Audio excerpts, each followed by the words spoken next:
Hi friends, how are you? ఎలా ఉన్నారు? ఈ కొత్త సెటప్ ఏంటని చూస్తున్నారా? ఈ టేబుల్, ఈ ల్యాప్‌టాప్, ఆ తర్వాత వెనకాల చైరు. అవును, కొత్త సెటప్ చేసుకున్నాను చిన్నగా. ఎందుకంటే ఇంకా చాలా బలంగా వీడియోలు చేసేటట్టు ఉద్దేశం వచ్చింది గనక. నేను చేసేది ఇంతవరకు గోరంత, కానీ ఇప్పుడు కొండంత చేసేటట్టు అవసరం ఉంది. అయితే దాదాపు 3:30 గంటల పాటు మన ఒక డిబేట్ నడిచింది.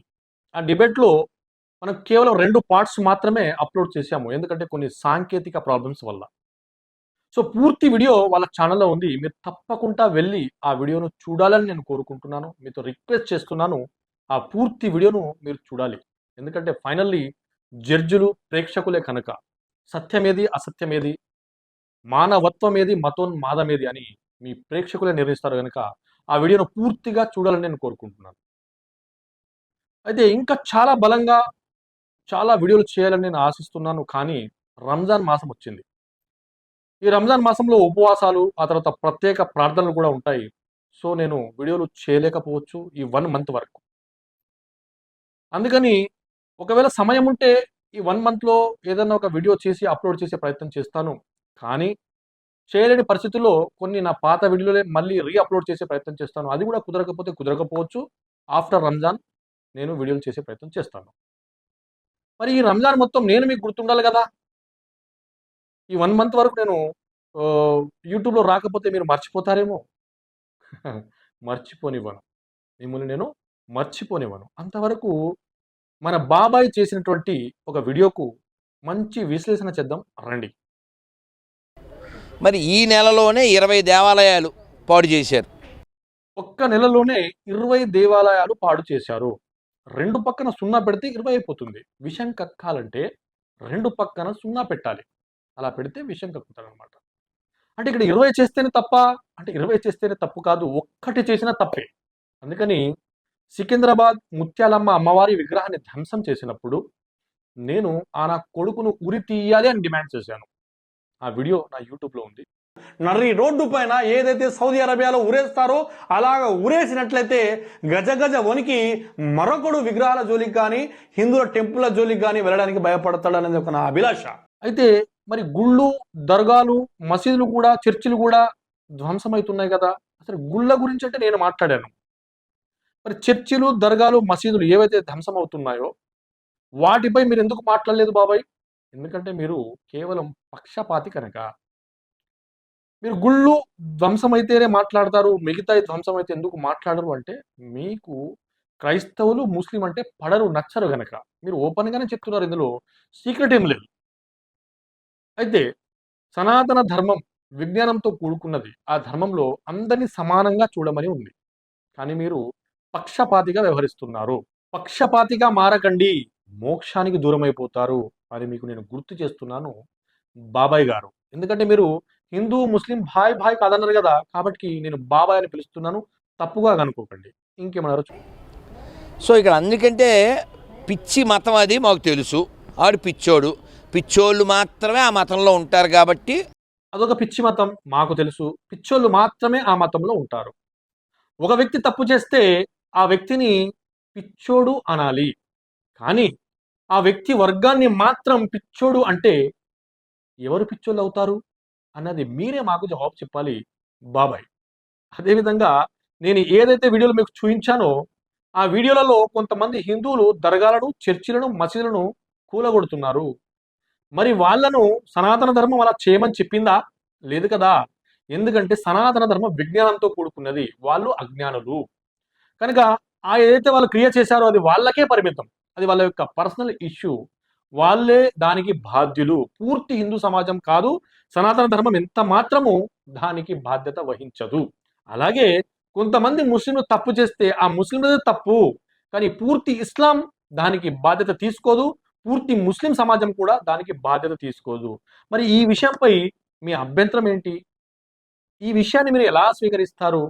ఒకవేళ స్వీకరిస్తే ఓకే అనండి. లేదంటే అభ్యంతరం వ్యక్తం చేస్తున్నారో దాని గురించి మాకు కామెంట్‌లో పెట్టి చెప్పండి బాబాయ్.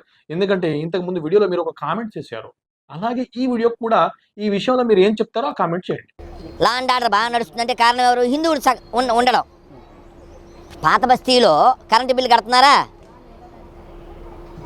నువ్వు కట్టిస్తావా? కట్టమని వెళ్ళినోడిని కొట్టారు కదా. చలానా ముగ్గురు వెళ్తే లేకపోతే దాని మీద బండి మీద లేకపోతే చలానా ఎవరి దగ్గర కట్టిస్తావు నువ్వు? హిందువుల దగ్గరేనా? ఒకరి దగ్గర 1,50,000 కట్టాలి వాడు చలానా, పాత బస్తీ వాడు కట్టిస్తావా? బాబాయ్ ఇది చాలా అన్యాయం బాబాయ్. పాత బస్తీలో కరెంటు బిల్లు కట్టరని మీకు ఎవరు చెప్పారు? ఏ ఏరియాకి వెళ్దాం? నా సగం ఖాందాన్ పాత బస్తీలోనే ఉంది. బార్కస్, సలాలా, వాదియే హుదా ఏరియాలోనే ఉంది. అక్కడ నా బంధుమిత్రులు అందరూ కరెంటు బిల్లే కడుతున్నారు. నా ఫ్రెండ్స్ కూడా చాలా మంది ఉన్నారు, వాళ్ళు కరెంటు బిల్లు కడుతున్నారు. అక్కడ కొంతమంది హిందువులు కూడా ఉన్నారు, షాలిబండ ఏరియాలో, అక్కడ కూడా హిందువులు కూడా కరెంటు బిల్లు కడుతున్నారు. ఎవరు కూడా కరెంటు బిల్లు కట్టకుండా ఉండట్లేదు. కరెంటు బిల్లు కట్టకపోతే కట్ చేస్తాడు. ఈ విషయాన్ని మీరు నిరూపిస్తే దేనికంటే దానికి నేను సిద్ధమే. మీరు ఎందుకు ఇలా మాట్లాడుతున్నారు? మీరు ఒక జ్ఞానిగా, ఒక సాధువుగా, ఒక హిందూ ధర్మానికి ఒక పెద్దగా చలామణి అవుతున్నారు. మీ నోట ఇలాంటి మాటలు వస్తే మీ వాల్యూ పడిపోతుంది బాబాయ్. మీ వాల్యూనైనా మీరు కాపాడుకునే ప్రయత్నం చేయండి.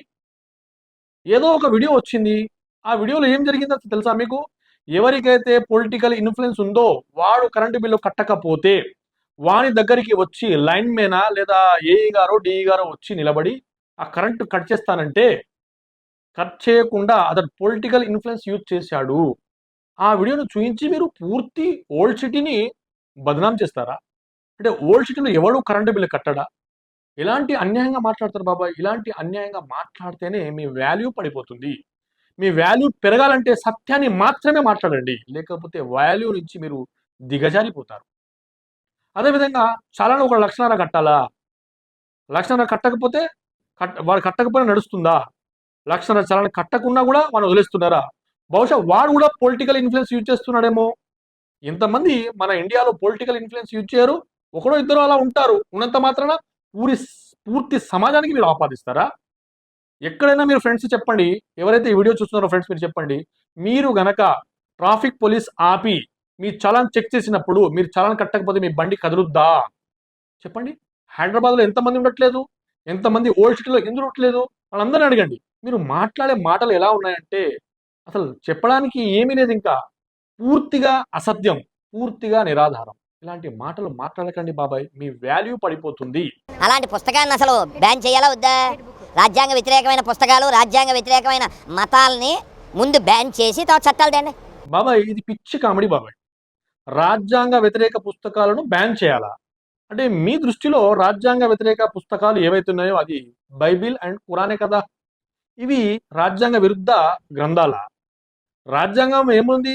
ఖురాన్ చదువుకోండి, బైబిల్ చదువుకోండి, వాటి ప్రచారం కూడా చేయండి. మత మార్పిడికి వ్యతిరేకం రాజ్యాంగం, కానీ చదువుకోవడానికి, ఆచరించడానికి, ప్రచారం చేయడానికి రాజ్యాంగం ఎక్కడా అడ్డు చూపలేదు. అయితే ఈ 2 గ్రంథాలు మీకు ఎందుకు నచ్చవు? ఈ 2 గ్రంథాలపై మీరు ఎందుకు విషం కక్కుతారు? ఈ 2 గ్రంథాలను మీరు ఎందుకు బ్యాన్ చేయమంటున్నారంటే ఇందులో విగ్రహారాధన ఉండదు.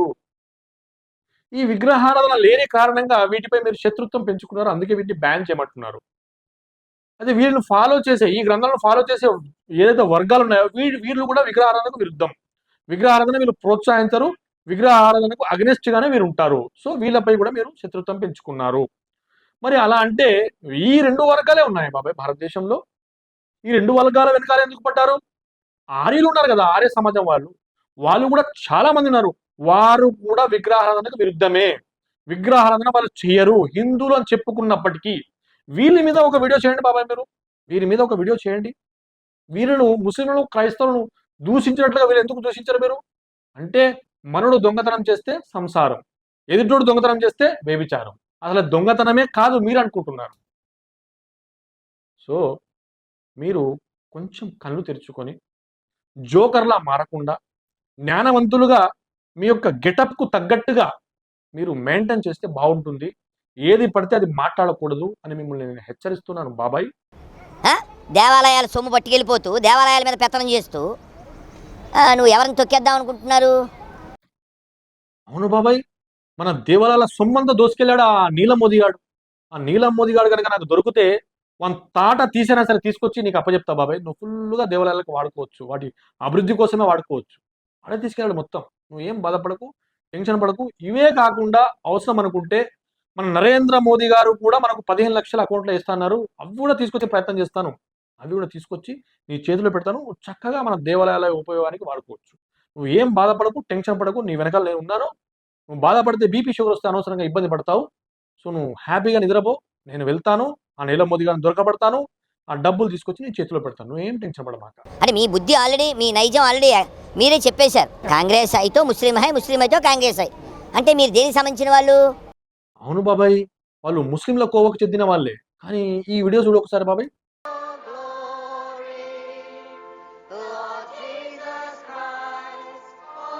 ఏం చేద్దాం బాబాయ్, అందరూ మతం మారుతున్నారు, ఎవ్వరు హిందువుల పక్షాన ఉండట్లేదు. నువ్వు అలానే గట్టిగా ఫైట్ చేయి బాబాయ్, నీతో నేను ఉన్నాను. ఏది ఏమైనా 600 అయినా 101 నువ్వు అలాగే గట్టిగా ఫైట్ చేయి, నేను వెనకాలనే ఉన్నాను.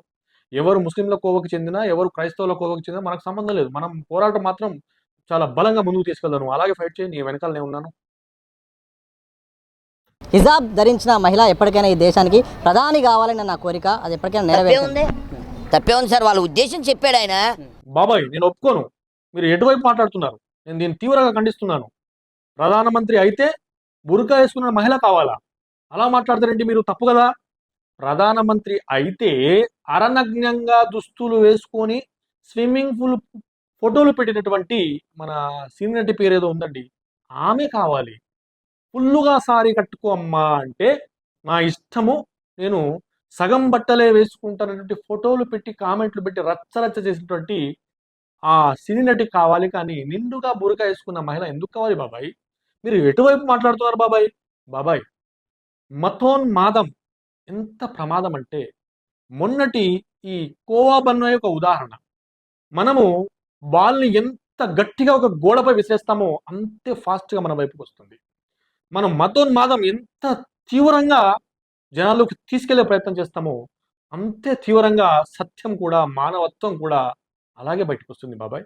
ఇది మొన్న కోవా బంతో నిరూపణ జరిగింది, చూశారు కదా. సో నేనేమంటానంటే బాబాయ్, మీరు మొన్న ఒక వీడియో చూశారు, ఆ వీడియో నేను చూశాను.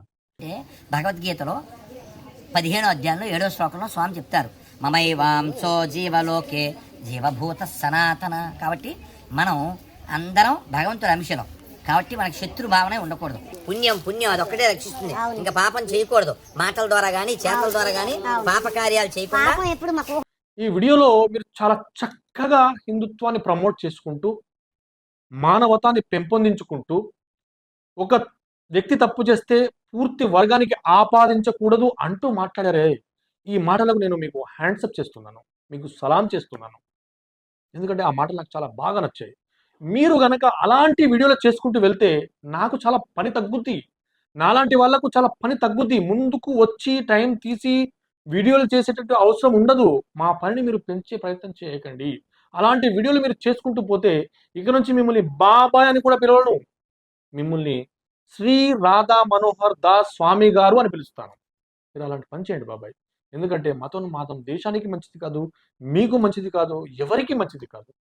ఇలా ప్రేరేపణ ఏదైతే సామాన్య హిందూ జనాల్లో మీరు వాళ్ళ యొక్క ఆలోచనలో ఏదైతే మతోన్మాద ప్రేరేపణ చేస్తున్నారో ఇది దేశానికి, హిందూ సమాజానికి, ఏ వర్గానికి కూడా మంచిది కాదు.